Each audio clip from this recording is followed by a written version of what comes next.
আসসালামু আলাইকুম। বন্ধুরা আশা করছি আল্লাহর রহমতে আপনারা সবাই অনেক ভালো আছেন এবং সুস্থ আছেন। তো বন্ধুরা দেখতে পারতেছেন যে নতুন একটি নিয়োগ বিজ্ঞপ্তি প্রকাশ করা হয়েছে স্বাস্থ্য ও পরিবার কল্যাণ মন্ত্রণালয় স্বাস্থ্য সেবা বিভাগের অধীনে।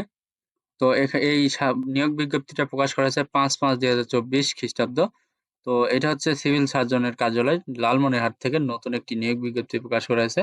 তো আপনারা এখানে মোট ৩ টি ক্যাটেগরিতে আবেদন করতে পারবেন। তো এখানে স্বাস্থ্য সহকারী পদে আপনারা ৭৬ টি পদে আবেদন করতে পারবেন। তো এখানে বেতনের স্কেল হচ্ছে ৯,৩০০ থেকে ২২,৪৯০। এখানে আপনারা এসএসসি পাস হলে আবেদন করতে পারবেন। এরপর ২ নম্বর হচ্ছে স্টোর কিপার। এখানে পদ সংখ্যা ধরা হচ্ছে ৩ টি। ৩ টি পদে আবেদন করতে পারবেন। এখানে বেতনের স্কেল ৯,৩০০ থেকে ২২,৪৯০।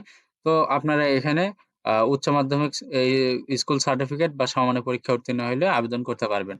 এরপরে ১ নাম্বার হচ্ছে পরিসংখ্যানবিদ। এখানে পদ সংখ্যা ধরা হয়েছে ৩ টি। বেতনের স্কেল ধরা হয়েছে ১০,২০০ থেকে ২৪,৬৮০। এখানে শিক্ষাগত যোগ্যতা চেয়েছে আপনারা কোন শিক্ষিত বিশ্ববিদ্যালয় হতে পরিসংখ্যান, অর্থনীতি, গণিত বিষয়ে স্নাতক বা সমমানের ডিগ্রি, কম্পিউটার চালনায় দক্ষতা থাকতে হবে।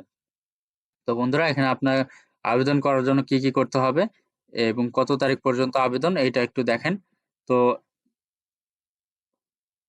এখানে দেখতে পারতেছেন যে অনলাইনে আবেদনের জন্য এখানে একটা লিঙ্ক দেওয়া আছে। এই লিঙ্কে ক্লিক করে আপনাকে আবেদন করতে হবে। এখানে আবেদনের শুরুর তারিখ ও ফি জমা দানের শুরুর তারিখ হচ্ছে ৮/৫/২০২৪ সকাল ১০ ঘটিকায় এবং অনলাইনে আবেদনের শেষ তারিখ হচ্ছে ৬/৬/২০২৪ বিকাল ৫ ঘটিকায়। তো আপনাকে এই সময়ের ভেতরে আবেদন করতে হবে এবং আবেদনের পাশাপাশি আপনাকে ৩০০x৮০ পিক্সেলের একটি রঙিন ছবি এবং ৩০০x৩০০ পিক্সেলের একটি স্বাক্ষর এবং ৩০০x৩০০ পিক্সেলের একটি রঙিন ছবি আপলোড করতে হবে।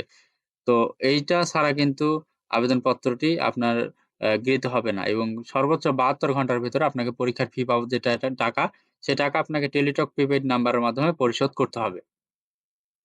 তো এখানে আপনার কত টাকা ফি দিতে হবে এটা একটু দেখেন যে আপনাকে ৳২২৩ এই পরীক্ষার ফি বাবদ যে টাকা এটা আপনাকে টেলিটক প্রিপেইড নাম্বারের মাধ্যমে পরিশোধ করতে হবে।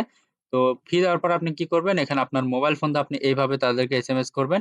এভাবে এসএমএস করলে আপনি দেখতে পারবেন যে আপনার মোবাইল ফোনে একটি ইউজার আইডি পাসওয়ার্ড আছে। ওই ইউজার আইডি পাসওয়ার্ড দিয়ে আপনি এই লিঙ্কে ক্লিক করে লগইন করবেন। লগইন করার পরে ওখানে দেখতে পারবেন আপনার রোল নাম্বার, আপনার পদের নাম, ছবি, পরীক্ষার তারিখ, সময় ও কেন্দ্রের নাম ইত্যাদি সম্বলিত একটি প্রবেশপত্র থাকবে। অবশ্যই সেটি ডাউনলোড করবেন। ডাউনলোড পূর্বক রঙিন প্রিন্ট করে বের করে নিবেন। এটা অবশ্যই আপনার লিখিত পরীক্ষার সময় আ প্রদর্শন করতে হবে এবং লিখিত পরীক্ষায় উত্তীর্ণ হলে ব্যবহারিক ও মৌখিক পরীক্ষার সময় আপনার প্রদর্শন করতে হবে। যদি আপনি ইউজার আইডি পাসওয়ার্ড ভুলে যান তাহলে আবার আপনি এইভাবে এসএমএস দিয়ে তাদের থেকে ইউজার আইডি পাসওয়ার্ড আবার নিতে পারবেন। তো বন্ধুরা আজকে যে ভিডিওটা দেখালাম, তো এখানে যদি আপনাদের শিক্ষাগত যোগ্যতা মিলে অবশ্যই আপনারা এখানে আবেদন করবেন এবং ভিডিওটি শেষ পর্যন্ত যারা দেখছেন তাদেরকে অসংখ্য ধন্যবাদ ভিডিওটি শেষ পর্যন্ত দেখার জন্য। তো বন্ধুরা যদি আপনাদের এখানে শিক্ষাগত যোগ্যতা মিলে অবশ্যই আপনারা এখানে আবেদন করবেন। তো আর এখানে লালমনিরহাট জেলার স্থায়ী বাসিন্দাগণ যারা আছেন শুধুমাত্র তারা এখানে আবেদন করতে পারবেন। ওকে? তো যদি ভিডিওটি হেল্পফুল মনে হয় অবশ্যই ভিডিওতে লাইক, শেয়ার এবং কমেন্ট করে জানাবেন ভিডিওটি কেমন হলো এবং প্রতিদিন এইরকম নতুন নিয়োগ বিজ্ঞপ্তি পেতে অবশ্যই আমার YouTube channel unlimited job info BD চ্যানেলটি অবশ্যই আপনারা সাবস্ক্রাইব করে রাখবেন। তো সবার জন্য অনেক শুভকামনা। সবাই ভালো থাকবেন, সুস্থ থাকবেন। আল্লাহ হাফেজ। দেখা হচ্ছে নতুন কোনো ভিডিওতে। Thanks for watching.